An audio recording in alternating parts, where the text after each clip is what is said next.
How to delete a message in Slack. If you have sent a direct message to your colleague and suddenly you realize that message was to be sent to someone else, then you can always delete the message and rectify your errors. So simply tap on the message or the person you have sent. So simply tap on the message and simply hold on it.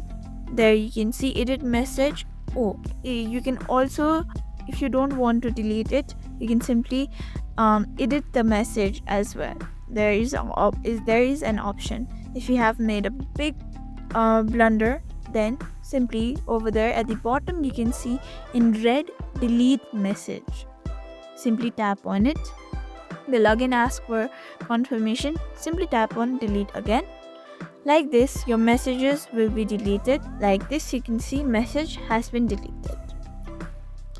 Before sending message, be careful, be aware of whom you are seeing, and be conscious about it.